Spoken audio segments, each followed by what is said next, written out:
Estamos iniciando o programa Evidências, um programa em busca de fatos que comprovem a veracidade da Bíblia Sagrada.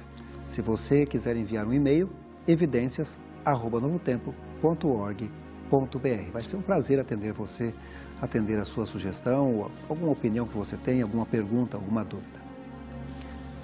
Nós temos aqui a Bíblia Sagrada. Na verdade, através de uma pesquisa que foi feita nos Estados Unidos, chegou-se à conclusão que 93% das pessoas entrevistadas tinham um ou mais exemplares da Bíblia Sagrada. Na verdade, a Bíblia é um best-seller. Ela contém histórias incríveis e fantásticas. Mas uma dúvida permanece na mente de algumas pessoas. Afinal de contas, as histórias da Bíblia são mitos, são ficções ou é a verdade e digno de crédito? Na verdade, existem diversas correntes que têm procurado estudar a Bíblia, inclusive algumas da alta crítica. Dr. Rodrigo Silva, especialista em arqueologia pela Universidade Hebraica de Jerusalém, vai nos falar a respeito desse assunto. Afinal de contas, a Bíblia seria apenas um mito ou uma ficção? Com vocês, Dr. Rodrigo Silva.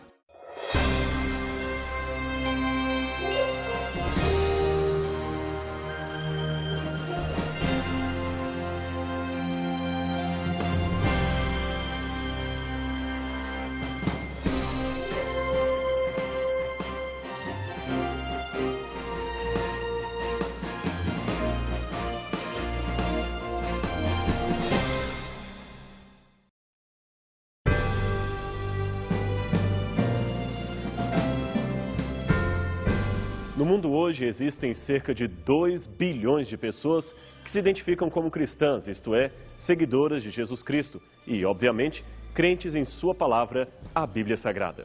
Afinal, é ali que estão registrados e compilados os ensinos e a história de Jesus Cristo.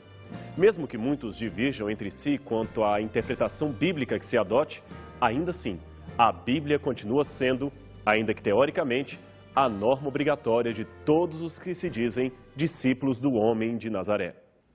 Contudo, pesquisas recentes indicam uma constrangedora incoerência entre essa autoidentificação cristã no Ocidente e sua relação com a Bíblia Sagrada. Mesmo possuindo uma maioria assumidamente cristã, o lado ocidental do planeta mostra-se pouco comprometido com os ensinos bíblicos. O Instituto Barna de Pesquisa, sediado em Greendale, Califórnia, entrevistou um grande número de pessoas em diversos países das Américas, Europa e África, perguntando-lhes se normatizam seu comportamento pela Bíblia ou por uma filosofia de vida não cristã. Dos que responderam à pergunta, apenas 25% disseram possuir uma filosofia bíblico-cristã de vida. 24% se identificaram como não cristãos e 51% disseram não ter nenhuma filosofia de vida. Quando o assunto foi o conhecimento da Bíblia, pergunta destinada apenas aos que se diziam cristãos, aí o resultado foi ainda mais assustador. 93% responderam ter uma ou mais Bíblias em casa, mas apenas 12% leem a Bíblia todos os dias. 38% disseram recorrer à Bíblia no momento de obterem ajuda ou encorajamento, mas 42% afirmaram não concordar com a ideia de que a Bíblia é a legítima palavra de Deus, completamente correta em seus ensinos. Sobre o conhecimento bíblico das pessoas, 69% dos entrevistados criam que a expressão "Deus ajuda quem cedo madruga" estava nos evangelhos. 48% achavam que o livro de Tomé era parte do Novo Testamento e 58% não souberam dizer quem pregou o Sermão do Monte. Somente nos Estados Unidos, existem mais de 150 denominações protestantes e pelo menos 350 mil ministérios independentes que não fazem parte das chamadas igrejas tradicionais. Some-se a isto um adicional de 23 mil igrejas católicas e você terá uma das maiores franquias de todos os tempos, maior do que qualquer rede de pizzarias ou fast food espalhadas pela América do Norte. O que então estaria acontecendo com a religiosidade do mundo ocidental? O escritor Frederick Rudolph, no seu livro The American College and University, afirma que os primeiros protestantes puritanos, estabelecidos na colônia de Plymouth Rock, fundaram os alicerces do sistema educacional americano para dar ao povo uma educação cristã baseada na Bíblia Sagrada. Foram eles, aliás, que fundaram em 1636 a famosa Universidade Harvard, que seria originalmente uma escola cristã dedicada a sustentar as verdades bíblicas. Curiosamente, a Carta Constitutiva da Fundação de Harvard, redigida em 1644, e o brasão que marca a sua identidade, declaram a sua confissão cristã. Diz a carta: todos precisam considerar o conhecimento de Jesus Cristo, que é a vida eterna, como o objetivo maior da sua existência e de seus estudos acadêmicos. E não foi somente Harvard que teve um começo bíblico cristão. Estima-se que das primeiras 119 escolas de ensino superior fundadas nos Estados Unidos, 87 delas tinham como finalidade educar a juventude na sua fé cristã. A maioria das faculdades mais importantes da costa leste americana foram, de fato, estabelecidas como escolas cristãs de ensino, o que inclui nomes famosos como Princeton, Yale e Columbia. De acordo com o Dr. Rudolph, mais de 25% dos primeiros 1.855 graduados dessas universidades se tornaram missionários ou ministros do Evangelho. Mas o cenário mudou radicalmente, mesmo no país alicerçado nos princípios protestantes de sola escritura ou somente a Bíblia como regra de fé. Os muitos ataques oriundos especialmente de teólogos racionalistas europeus intentaram lançar por terra a credibilidade na palavra de Deus. Especialmente na Alemanha, onde muitos críticos sustentavam ideias como aquela que ficou conhecida como a hipótese documentária. De acordo com ela, não foi Moisés o escritor do Gênesis e dos demais livros do Pentateuco tradicionalmente atribuídos à sua autoria. A hipótese documentária sustenta que os diferentes nomes usados para designar Deus que aparecem no Gênesis, Elohim, Yahweh, Adonai, etc., apontam para vários diferentes escritores de diferentes épocas que não tinham a menor intenção de escrever uma história real, mas sim uma novela sem fins realísticos. E mais, esses livros, segundo os críticos, seriam escritos ou compilados apenas depois do 9º século a.C., portanto, muito tempo após os eventos neles apresentados. Eles afirmavam categoricamente que algumas passagens, como os capítulos iniciais do livro de Números, Números capítulo 1 até o capítulo 10, tecnicamente chamados de documento sacerdotal, não teriam sido escritos senão após o cativeiro babilônico, que terminou em 539 a.C. O seu autor, portanto, teria sido Esdras, e não Moisés, cuja historicidade nessa altura já estava fortemente questionada. Embora não houvesse nenhuma evidência concreta para embasar estes pronunciamentos, eles se tornaram o elemento central de muitos comentários bíblicos produzidos na Europa e também nos Estados Unidos. Mas em 1979, o arqueólogo israelense Gabriel Barkay descobriu um túmulo perto do Vale de Hinnom. Esse minúsculo adorno de prata descoberto no túmulo, cuja imagem você vê em sua tela, continha antigas letras hebraicas que foram cuidadosamente restauradas e analisadas por modernos métodos laboratoriais de paleografia. O objeto foi datado com segurança em pelo menos 650 anos antes de Cristo, ou seja, bem antes do início do cativeiro. Isto aparentemente não teria nada de extraordinário, não fosse a decifração das letras hebraicas impressas que sacudiu as bases do mundo acadêmico. Tratava-se da bênção sacerdotal de número 6, 24 a 26, com o nome sagrado de Deus Yahweh, perfeitamente escrito em 3 diferentes linhas. Para muitos críticos, esta porção do Pentateuco era parte daquele suposto documento sacerdotal que mencionamos e, portanto, não poderia ter sido escrito antes do cativeiro babilônico, porque, segundo pensavam os críticos, foi somente a experiência do exílio que propiciou a sua composição.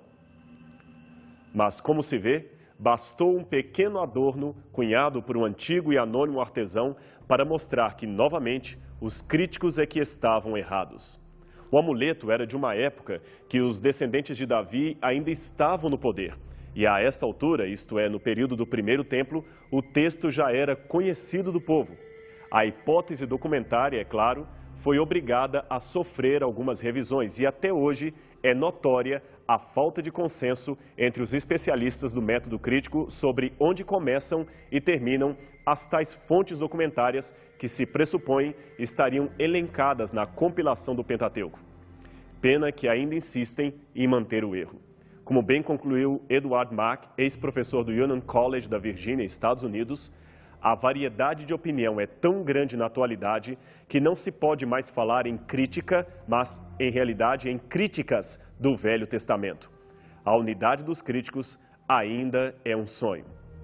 Talvez o maior problema com esta visão crítica da Bíblia, comumente chamada de minimalista porque aceita o mínimo e rejeita a maior parte do conteúdo bíblico, estaria na falta de comprometimento moral e espiritual que a acompanha. Afinal, se tudo não passa de um mito, como podemos ter certeza das promessas de salvação feitas por Cristo? Como podemos acreditar em Deus e num Deus que um dia destruirá para sempre o pecado e a maldade, se tudo no passado não passa de uma mitologia? E por falar em pecado, como ter certeza do certo e do errado, se não podemos crer nem na historicidade daquele que nos transmitiu as suas leis? Talvez seria interessante mostrar uma comparação acerca do que aconteceu na sociedade americana, talvez em parte como resultado dos passos que muitos dos seus teólogos e intelectuais começaram a dar, migrando da fundamentação bíblica para o racionalismo europeu. Embora não apregoasse uma filosofia necessariamente bíblica, mas antes materialista, o filósofo inglês Thomas Hobbes já havia anunciado no século XVII os resultados de uma perda gradual da autoridade religiosa. Ele diz: nada de artes, nada de cultura, nada de sociedade e, o que é pior, o medo perene e constante, o perigo da morte violenta e uma vida humana marcada pela solidão. Vida pobre, sórdida, animalesca e curta. Tragicamente, a sociedade americana foi vítima desse prognóstico feito por alguém que nem sequer era um profeta. Só para você ter uma noção do contraste, saiba que em 1830, um respeitado jurista francês chamado Alex de Tocqueville partiu para os Estados Unidos numa missão acadêmica e, ao mesmo tempo, político-diplomata. Ele estava realizando uma pesquisa junto ao sistema penal americano com o fim de descobrir por que havia tão poucos crimes e tão poucas prisões nos Estados Unidos. Junto a outro jovem jurista chamado Gustave de Beaumont, Tocqueville partiu para os Estados Unidos e aportou em Newport, Rhode Island. Ele chegou ali no dia 9 de maio de 1831 e, durante os 11 meses seguintes, ele e seu companheiro fizeram um longo percurso de 7.500 quilômetros dentro do território americano, passando por 18 dos 24 estados que então compunham a União. Eles percorreram de Nova York ao Canadá e dali até o sul, a Nova Orleans. Das margens do Mississippi, rumaram depois para o norte, para Washington, D.C., e dali de volta para Nova York, onde tomaram um barco para a França em 20 de fevereiro de 1832. No caminho, eles entrevistaram até 2 ex-presidentes americanos. Após esses vários meses de estudo, Tocqueville publicou em 1840 o seu famoso livro intitulado A Democracia dos Estados Unidos, que foi traduzido para vários idiomas, inclusive o português. Nesta obra, ele, após aludir à importância da religião para a democracia de um país, dá o seguinte testemunho: eu procurei pela grandeza norte-americana em seus pontos amplos, em seus extensos rios, em seus campos férteis e nas suas florestas sem fim. Mas ela não estava lá. Procurei nas minas cheias de riqueza, no seu vasto comércio mundial, no seu sofisticado sistema de escolas públicas e nas instituições de ensino superior. E também não estava lá. Procurei então no Congresso Democrático e na Constituição Americana e até ouvi discursos inflamados de juristas. Só aí entendi o segredo de sua força e o espírito de seu poder. Os Estados Unidos são grandes porque são bons. Se algum dia deixarem de ser bons, deixarão de ser grandes. Hoje, é claro, o novo cenário americano não é nem de longe aquele conhecido por Tocqueville. Os Estados Unidos digerem uma amarga estatística de números de violência. Segundo uma pesquisa encomendada pelo governo americano junto ao Departamento de Educação, constatou-se que 3 milhões de crimes são cometidos por ano nas 85 mil escolas públicas do país. Estima-se que 135 mil alunos trazem algum tipo de arma branca para a escola todos os dias. 42% dos alunos de ensino médio temem por sua segurança na escola. 20% dos alunos do ensino médio creem que não é errado matar uma pessoa se ela roubar algo de você.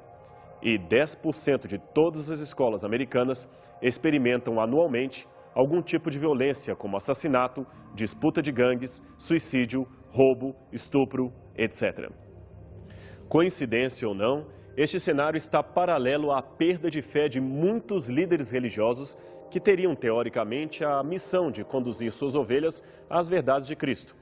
Segundo uma pesquisa realizada pelo sociólogo Jeffrey Hadden, que enviou questionários a 10 mil pastores e professores de teologia de diferentes denominações religiosas, o triste resultado mostrou que 50% dos entrevistados diziam não acreditar mais que Jesus nascera de uma virgem.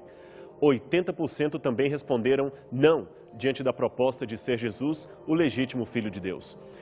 Os mesmos 80% voltaram a assinalar não quando o quesito era a crença na Bíblia como livro sagrado e inspirado por Deus. E, finalmente, 36% disseram não crer na ressurreição física e corpórea de Jesus. Seria quanto a esse cenário que o juiz Tocqueville estava querendo prevenir os americanos? É possível que sim, mas, infelizmente, muitos ainda se mostram tardios em acreditar na revelação de Deus. O Criador do Universo, no entanto, sabe como funciona a mente de suas criaturas e não deixa de amá-las, apesar de sua obstinada rejeição. Constantemente, Ele envia seu Espírito a tocar nos corações, sussurrando a sua presença. Além disso, sabedor de que somos seres racionais, criados assim por sua bondade, Ele envia evidências na medida certa para colaborarem na crença de sua palavra. Algo que não nos leve apenas a uma fé cega, fundamentada num vazio mental. Veja quantas pessoas cultas e intelectuais deram um testemunho pessoal positivo acerca da veracidade da Bíblia para a sua vida. Johann Kepler, considerado o fundador da astronomia física, ele descobriu as leis do movimento planetário e anunciou a harmonia das mecânicas celestes. Seus estudos astronômicos o levaram a validar muitos aspectos da cronologia bíblica. Ele dizia que a astronomia era pensar os pensamentos de Deus depois dele.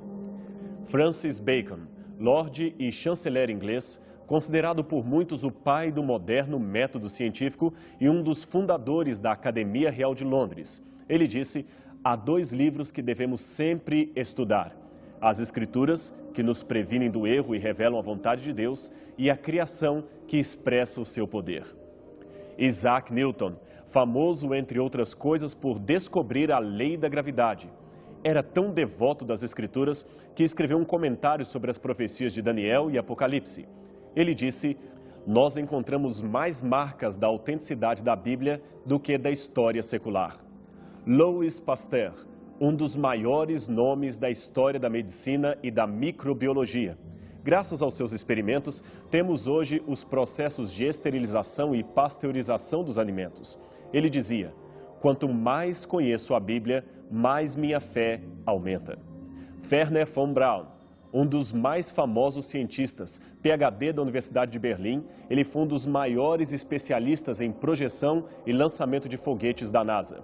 Cristão convicto, ele cria piamente na Bíblia e na existência de um Deus criador do universo. Falando dos céticos, ele declarou: não consigo entender como um cientista tem a capacidade de não reconhecer a presença de uma racionalidade superior e divina por detrás da existência do universo. Seria o mesmo que um teólogo resolvesse negar os avanços da ciência moderna. Braun, diga-se de passagem, era alemão de nascimento e foi educado nos moldes do racionalismo europeu. Ainda jovem, ele foi obrigado a fugir do seu país por não concordar com os ditames de um líder fortemente apoiado por racionalistas liberais da Alemanha. O seu nome? Adolf Hitler. E para não ficar apenas nos exemplos do passado, vejamos mais um exemplo moderno. Lee Strobel, graduado em Yale, foi um brilhante jornalista investigativo do Chicago Tribune e ateu convicto. Ele resolveu então entrevistar vários especialistas em história, filosofia, ética, arqueologia e teologia, com o fim de desacreditar a Bíblia. Mas acabou se convencendo da veracidade bíblica e hoje é um famoso pregador do Evangelho, autor de vários livros apologéticos de defesa racional das Escrituras. Outro caso curioso foi o do professor Austin Miles. Em sua fase ateísta, ele escreveu um best-seller antibíblico intitulado Don't Call Me Brother, Não Me Chame de Irmão, onde apontava argumentos racionais para não ser religioso, muito menos crente fervoroso das Escrituras. Foi um grande constrangimento para os críticos quando descobriram que Miles, depois de uma grande luta de espírito, resolveu entregar o seu coração a Cristo e de público pedir perdão ao céu pelo livro que havia publicado.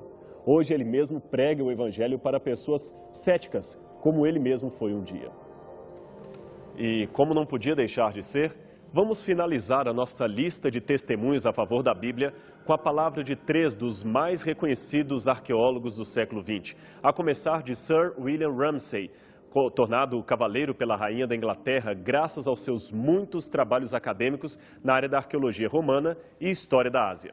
Bem, tendo como intenção inicial desacreditar o livro de Lucas, o Dr. Ramsay viajou por todo o Mediterrâneo coletando dados para um livro acerca do assunto. Mas ele se impressionou ao descobrir que seus achados, ao contrário de desmentir o autor bíblico, tornavam a confirmar a plena exatidão dos costumes locais, títulos governamentais e outros dados que ele havia mencionado. Ramsay analisou as referências que Lucas faz a 32 países, 54 cidades e 9 ilhas e não achou um erro sequer. Ele concluiu: os grandes historiadores são os mais raros dos escritores. Eu reconheço Lucas entre os historiadores de primeira classe. A seguir, temos um dos maiores arqueólogos de todos os tempos, deão honorífico dos estudos de Assiriologia e presidente da American School of Oriental Research e pertencente à conceituadíssima Universidade de Johns Hopkins, nos Estados Unidos. O seu nome, William Albright. Um acadêmico simples, mas detentor de nada menos que 30 títulos de doutorado honoris causa. Sua pesquisa sobre a Bíblia revelou, em suas próprias palavras, que não há a menor dúvida de que a arqueologia confirma a historicidade substancial da tradição presente no Antigo Testamento. Descoberta após descoberta, tem confirmado a exatidão de inúmeros detalhes e feito crescer o reconhecimento da Bíblia como uma valiosa fonte histórica. E, para finalizar, temos a figura do antigo presidente do Hebrew Union College de Jerusalém, o Dr. Nelson Gleck, um renomado arqueólogo judeu que chegou a ser capa da revista Time nos anos 60.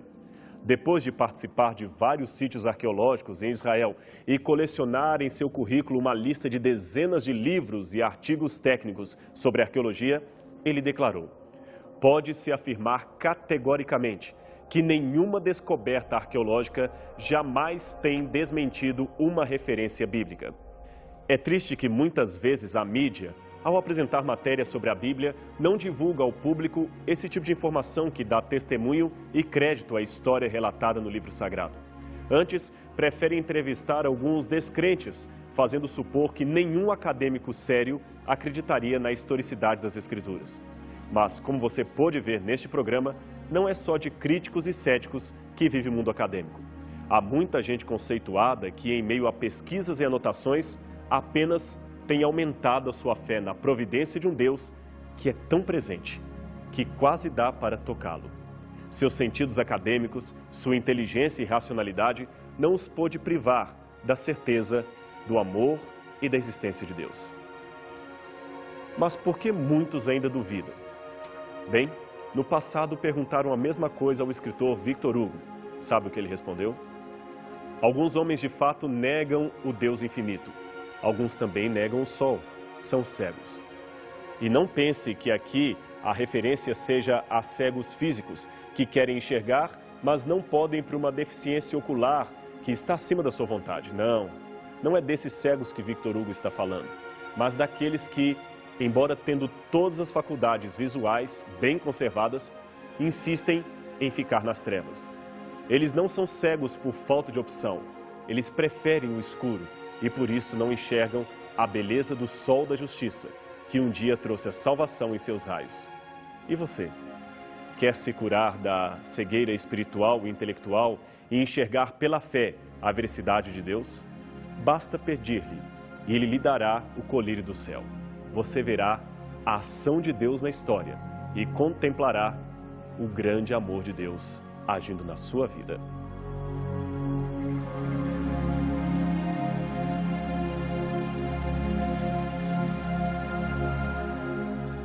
Se você faz parte desses 93% que tem a Bíblia em casa e não leu a Bíblia toda ainda, você não sabe o que está perdendo. Porque muitas vezes as pessoas criticam por não conhecerem a Bíblia Sagrada. Este é um livro fantástico, fabuloso, vale a pena lê-lo. Comece com as histórias do livro de Gênesis ou comece já pelo Novo Testamento com as histórias de Jesus Cristo. Vale a pena ler a Palavra de Deus, vale a pena ler a Bíblia Sagrada. Nosso programa chegou ao final, mas na próxima semana voltaremos com mais um programa Evidências. Mas nos envie um e-mail, evidências@novotempo.org.br. Se você quiser aprender mais a respeito da Bíblia Sagrada, podemos enviar para você um curso bíblico inteiramente grátis. Mande um e-mail, evidências@novotempo.org.br. Esse curso bíblico é totalmente de graça. Próxima semana voltaremos com mais um programa Evidências, o programa em busca de fatos que comprovem a veracidade da Bíblia Sagrada. Até lá!